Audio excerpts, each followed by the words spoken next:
Olá, alunos! Estamos de volta aqui para mais uma aula de informática para o concurso SABESP 2018.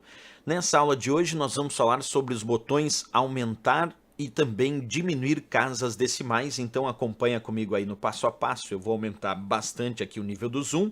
Nós vamos digitar na célula C1 um valor 3,1. Observa, pessoal, 3,1 é um valor que tem uma casa decimal.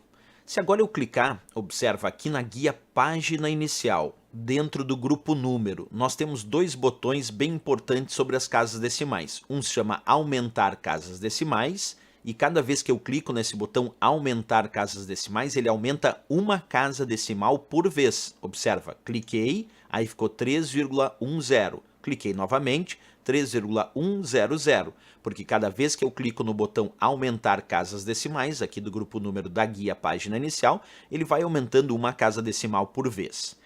Se eu clicar no botão agora diminuir casas decimais, cada vez que eu clico ele vai diminuindo uma casa decimal. Observa, cliquei, cliquei, cliquei. Aí ele foi diminuindo uma casa decimal por vez, cada vez que clicamos nesse botão, que se chama mesmo diminuir casas decimais. Alguém diria, bem, mas então isso não tem problema nenhum para a prova. Tem sim, pessoal, porque esse botão, quando eu for diminuindo as casas decimais, ele vai arredondar o valor por aproximação. Por exemplo, o 3,1, se eu clicar de novo no botão diminuir casas decimais, vai ficar sem nenhuma casa decimal. Cliquei e aí apareceu 3. Embora apareça 3 na célula C1, percebe que o valor real da célula aparecendo lá na barra de fórmulas é 3,1 ainda. Por isso que se eu clicar no botão para aumentar casas decimais, volta a aparecer 3,1, que é o valor real da célula. Agora, se eu digitar, por exemplo, 3,8 e agora clicar no botão para diminuir casas decimais,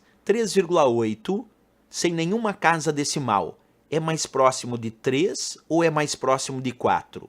3,8 sem nenhuma casa decimal é mais próximo de 4. Então agora, quando eu clicar no botão diminuir casas decimais, percebe? Vou clicar agora, no lugar do 3,8 apareceu 4.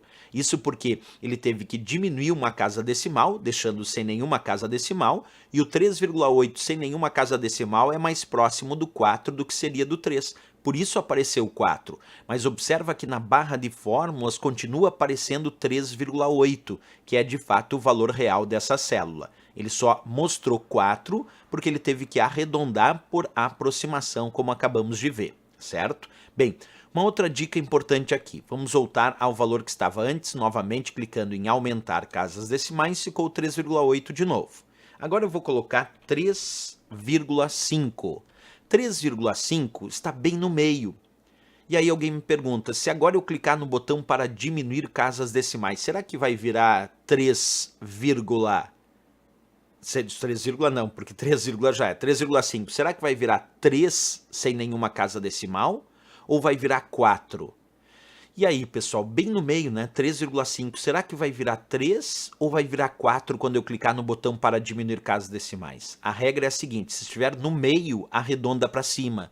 Então o 3,5 que está bem no meio entre o 3 e o 4, quando eu clicar no botão diminuir casas decimais, vai virar 4. Observa, cliquei, virou 4, porque se estiver bem no meio, arredonda para cima. Por isso, ele virou 4 e agora aqui é bom lembrar, na barra de fórmulas continua aparecendo o valor real, que é 3,5.